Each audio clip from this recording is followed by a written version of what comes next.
다시 용어 정리를 해볼까요?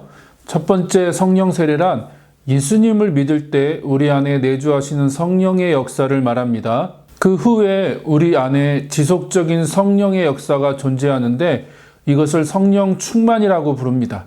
그런데 성경을 자세히 살펴보니까 성령 충만이 두 종류가 있다는 것입니다. 하나는 성령의 온전한 통치 가운데 거하는 성령 충만이 있고 또 다른 하나는 위로부터 능력으로 임하시는 성령 충만이 있다는 것입니다. 사도행전을 보면 이것을 두 가지로 정확히 구분합니다. 성령의 온전한 통치 가운데 들어가는 성령 충만을 Full of the Holy Spirit이라고 하고 성령의 능력으로 임하시는 것을 Fill of the Holy Spirit이라고 표현하고 있습니다. 전자는 내적인 성령 충만을 의미하고 후자는 외적인 성령 충만을 의미합니다. 다시 전자는 성령의 9가지 열매와 연결되어 있고 후자는 성령의 9가지 은사와 연결되어 있습니다. 안녕하세요. 세상 속의 제자도 이상준입니다. 오늘은 내적 성령 충만에 대해서 조금 더 밀도 있게 여러분과 나누려고 합니다. 계속 말씀드리지만 성령 사역에 대해서 이야기할 때 가장 어려운 것이 경험의 문제와 연결되어 있다는 것입니다. 그래서 어떤 특별한 경험이 있는 분들은 그것만이 전부인 것처럼 주장을 하고 반대로 그런 경험이 없는 분들은 성령님을 터부시하는 경우가 많다는 것입니다. 하지만 우리의 경험이 중요하지 않다는 것이죠. 성경이 무엇이라고 말씀하고 있는가? 그것이 제일 중요합니다. 그럼 성경을 통해서 내적 성령 충만에 대해서 정리해 보도록 하겠습니다. 먼저 갈라디아서 3장 1절에서 5절을 같이 보실까요? 먼저 2절을 보십시오. 성령을 받았는데 율법의 행위냐 믿음이냐를 묻습니다. 그리고 5절을 보면 성령을 주시고 여러분 가운데 기적을 행하시는 것이 동일하게 율법의 행위 때문인가 믿음 때문인가를 묻습니다. 그런데 2절에 사용된 동사는 단순 과거형이고 5절은 현재형이라는 것입니다. 그러니까 2절에서는 과거에 한번 성령을 받은 경험을 말하고 있고 5절에서는 지금 현재에도 지속적으로 성령이 임하실 뿐만 아니라 능력으로 역사하고 계시다고 말씀하고 있습니다. 또한 처음 성령을 받은 것이든 후속적으로 성령을 부어주시는 것이든 이 모든 것이 오직 믿음으로만 가능하다는 것입니다. 저는 이 구절의 중요한 포인트가 두 가지가 있다고 생각합니다. 첫째는 성령을 받는 것뿐만 아니라 지속적으로 성령이 임하시는 것이 중요하다는 것이고 둘째는 그것이 성령 세례를 말하든지 내적, 외적 성령 충만을 말하든지 우리의 노력이나 희생의 결과가 아니라 믿음으로 가능하다는 것입니다. 이런 면에서 저는 그동안 한국교회가 성령의 역사를 너무 종교적인 열심이나 노력, 인간의 행위만을 강조했다는 것입니다. 예를 들어 은사나 능력을 받으려면 산에 올라가 나무 뿌리 몇 개를 뽑아야 한다는 그 다음에 보고 싶은 구절은 에베소서 1장 17절입니다. 여기를 보면 사도 바울은 이미 예수님을 믿고 있는 신실한 에베소 교회 공동체를 향해서 지혜와 계시의 영을 부어달라고 기도하고 있다는 것입니다. 왜냐하면 오직 성령님을 통해서만 하나님을 알 수 있기 때문입니다. A.W. 토저가 이런 말을 했죠. 우리 신앙생활의 대부분의 문제는 하나님을 알지 못하기 때문이다. 그 하나님을 깊이 알아가기 위해서 우리는 매일 성령님을 부어달라고 기도해야 합니다. 그 다음 구절은 데살로니가전서 4장 8절입니다. 여기를 보시면 개역 한글이나 개역 개정이 번역을 잘못했고 새번역이 번역을 제대로 고쳤는데 개역 개정은 성령을 주신으로 과거형으로 되어 있지만 헬라어 본문을 보면 새번역처럼 현재형인 성령을 주시는으로 되어 있습니다. 그러니까 하나님은 계속해서 성령을 부어주시는 분이시라는 것입니다. 이번에는 요한복음 3장 34절을 함께 볼까요? 이 말씀은 예수님에게 아낌없이 혹은 제한 없이 성령을 부어주시겠다는 약속입니다. 그리고 여기에 사용된 동사의 시제가 과거형이 아니라 현재형입니다. 이것은 공생애를 시작하시는 예수님에게 성령을 충만하게 부어주실 뿐만 아니라 반복적으로 또 지속적으로 부어주시겠다는 것입니다. 앞에서 나눈 내용들을 잠깐 정리해 볼까요? 예수님을 믿을 때 성령님이 우리 안에 내주하십니다. 그러므로 우리에게 또 다른 성령의 체험이 필요하지 않습니다.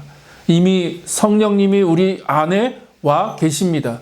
그러므로 성령님께 귀를 기울이고 그분을 환영하고 순종하는 삶을 사는 것이 중요합니다. 그런데 성경은 동시에 성령님을 반복적으로 지속적으로 부어주신다고 말씀하고 있습니다. 그러므로 이러한 성령의 역사를 기다리고 환영하는 자세도 필요합니다. 우리는 성령님을 환영하고 오시도록 간구해야 합니다. 이것은 다른 것이 아니라 앞에서 살펴본 말씀의 역사들이 우리들 삶 속에 일어나도록 구하는 것입니다. 자, 이번에는 내적 성령 충만, 곧 성령의 온전한 통치 가운데 들어가는 삶에 대해서 몇 구절을 찾아서 살펴보도록 하겠습니다. 가장 먼저는 사도행전 6장 3절에서 5절입니다. 이 구절은 이미 앞에서 살펴보았죠. 구제사역을 맡길 수 있는 7사람을 세우는 내용인데 그 조건 중에 하나가 성령 충만한 사람입니다. 이것은 이 사람들이 지속적이며 반복적으로 성령님의 주권적인 통치 가운데 행하는 삶을 살았다는 것을 의미합니다. 이것을 다른 말로 하면 영적으로 성숙한 사람들이며 그리스도의 성품이 관계와 삶 가운데 반영되는 사람들이라는 것입니다.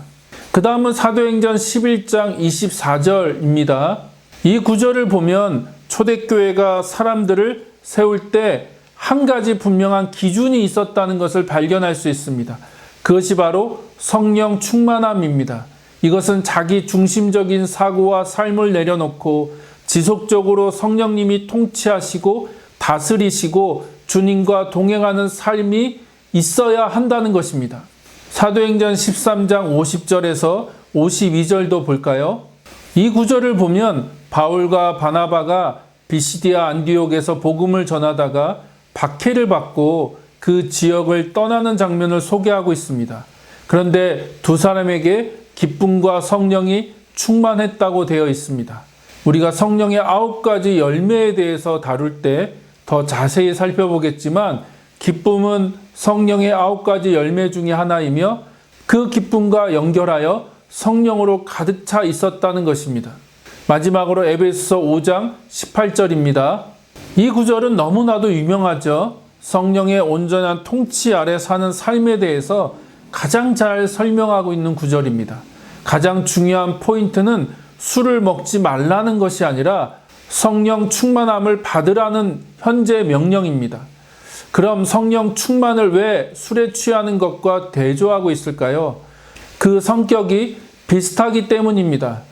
술에 취한다는 것은 술의 영향력 아래로 들어가는 것을 의미하는 것이고요. 반대로 성령 충만함이란 성령의 영향력 아래에 들어가는 것, 그러니까 성령의 통치 아래 들어가는 것이며 성령님이 그 삶을 주관하시고 주도하시는 삶을 사는 것을 의미합니다.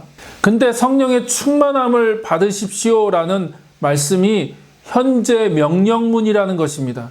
헬라어에서 현재형은 지속적인 행동을 의미합니다. 그러면서 명령문이라는 의미는 무엇일까요? 성령의 충만함을 받는 것이 하나님의 명령이라는 것입니다. 그러니까 하나님은 하나님의 백성들에게 지속적으로 성령 충만을 받으라고 명령하고 있는 것입니다.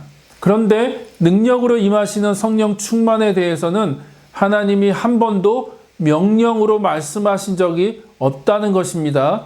그것은 성령이 우리에게 능력으로 임하시는 것이기 때문입니다. 그러니까 하나님의 특별한 목적과 사역을 위해서 임하시는 것이기 때문에 명령이 아니라는 것입니다.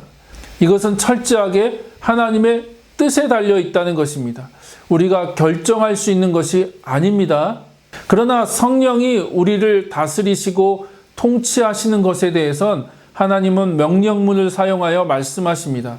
이것은 선택이 아니라는 것이죠. 우리가 반드시 해야 하는 명령입니다. 더불어 수동태입니다.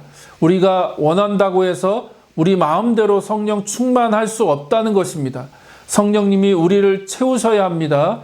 동시에 명령문이기 때문에 우리의 책임도 있다는 것입니다.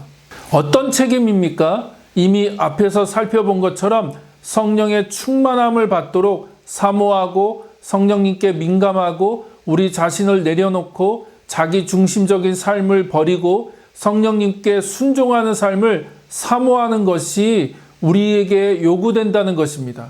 한마디로 매일 그분의 온전한 통치에 순종하는 삶을 살 때 성령 충만한 삶이 가능하다는 것입니다. 정리하겠습니다. 옛날에 대천덕 신부님과 함께 예수원을 섬기셨던 어느 목사님의 기도로 마무리를 하고 싶습니다. 그분은 성령 충만을 위해서 이렇게 기도하셨습니다. 성령님, 저를 바쳐드립니다. 성령님, 저를 바쳐드립니다. 다른 어떤 것을 구하지 않고 이 기도 하나만을 반복하셨다고 하더라고요. 성령 충만은 성령의 온전한 다스림 안에 들어가는 것이기 때문입니다. 날마다 우리 자신을 성령님께 바쳐드리는 삶이 되시기를 바랍니다. 오늘은 여기까지입니다. 시청해 주셔서 감사합니다. 다음에는 외적 성령 충만에 대해서 함께 나누도록 하겠습니다. 감사합니다.